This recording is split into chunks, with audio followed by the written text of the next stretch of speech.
E, cara, como se posicionar em adoração no meio de uma crise, por exemplo? Se você é um cara que está vivendo uma crise pessoal, ministerial, Eu de acho qualquer que... maneira ele é digno, ele tem que receber adoração. Sim. Eu acho que... Sem misturar o sentimento e tentar levar isso para a igreja. Sim, eu acho que, na verdade, a gente já passou por alguns momentos assim na nossa igreja. E... Não puxando sardinha, porque ele está aqui do meu lado, mas, na verdade, ele ensina bastante pra gente sobre isso. E constrange a gente, em algumas vezes, em serviço. Às vezes, sem dormir, por exemplo, vem de agenda, ou às vezes até com algum problema de saúde em casa. A gente já viu, por exemplo, o filhinho dele, caçula, internado, e a gente ter o culto de ceia. Ele fala, não, beleza, sou eu que tenho que pregar. Eu tinha falado que eu que vou pregar, eu vou fazer o meu serviço. E ele ir. E aí isso constrange a gente, que às vezes a gente passa por algum momento e a gente pensa, putz.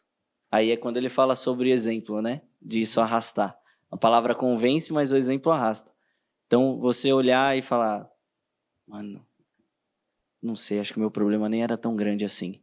Mas quando você passa por um problema grande, é ter fé e estar tão próximo de Deus na sua... Não se colocando como, nossa, que santarrão, né? Mas nos devocionais, você tendo um relacionamento com Deus, entendendo o coração no lugar, entendendo falar assim, meu, eu não sei onde ele quer chegar com isso, mas ele sabe o que é melhor. Eu só quero cantar, entregar o meu serviço, entendendo para ele que eu entendo que ele sabe o que ele tem o melhor para mim. Uhum.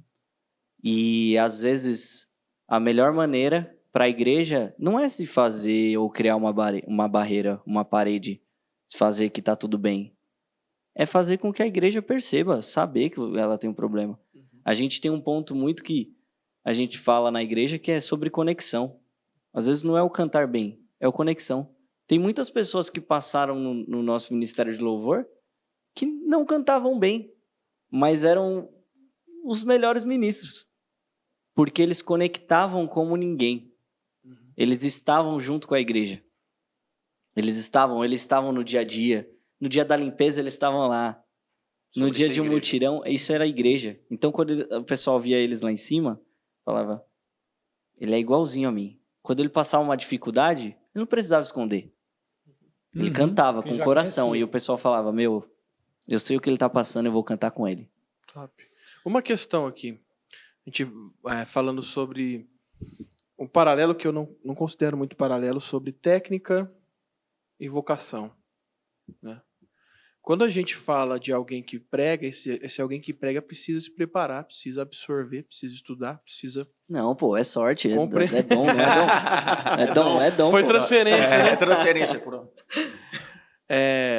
E quando a gente coloca para o ministro ou para o músico, em alguns lugares, na maioria, leva para dois extremos, né? Ou é um lugar que leva muito para a técnica absoluta, ou que leva muito para a espiritualização absoluta e falta totalmente uma entrega ali.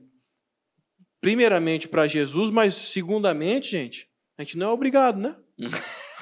O ministro está ministrando na igreja, né? Eu não sou obrigado a ouvir um cara falar qualquer coisa. Pregando também, ninguém é obrigado a ouvir um cara cantar de qualquer maneira, de qualquer coisa. Fazer nem o básico de um campo harmônico. Exatamente. Eu acredito que, antes de eu responder, eu queria usar a maêutica. A maêutica é a arte de parir ideias. Então, ao invés de responder, perguntar. A pergunta tá básica. A W. Tozer, um dia, perguntaram para ele assim, professor, o que é mais importante, estudar a Bíblia ou orar? É claro que quem perguntou para a W. Tozer esperava que ele apoiasse o estudo da palavra e não a oração, porque o que ele queria era estudar. A W. Tozer disse, antes de responder, me faça a seguinte apontamento, essa resposta a essa pergunta. Qual é, professor? Seguinte, tem uma ave e a ave tem duas asas, a direita e a esquerda. Qual das duas é mais importante, a direita ou a esquerda? O aluno disse, as duas. Ele disse, sua resposta está aí. O que adianta eu estudar a Bíblia se eu não orar? E o que adianta eu orar se eu não estudar? Se eu tenho um casamento entre a técnica vocal e a espiritualidade, acabou. vira uma bomba nuclear. Eu preciso ter uma vida espiritual como ministro de louvor e preciso ter um estudo e técnica vocal ou instrumental. Uhum. Como você disse, temos os extremos. A galera quer só técnica e nada de oração. Eu vou ministrar a igreja que músico não lê Bíblia. Que músico não lê Bíblia. Eu até brinco que existem 3 tipos de pessoas na igreja. Crente, não crente e o músico. É uma parte. É um ser misto ali. A gente não sabe quem ele é. Eu não estou generalizando, claro. Sim, mas a sim, maioria sim. deles, eu vou ministrar, estou ministrando, ele fez uma performance cantando, tocando, mas na hora da pregação, ele está no WhatsApp mascando chiclete ou sai fora do culto. E esse cara é um monstro cantando. Esse cara é um monstro tocando, mas não sabe nada sobre espiritualidade. Porque a espiritualidade está na submissão do texto. Então, se a gente casar os dois, a gente vai ter um culto com excelência. Completo. Completo.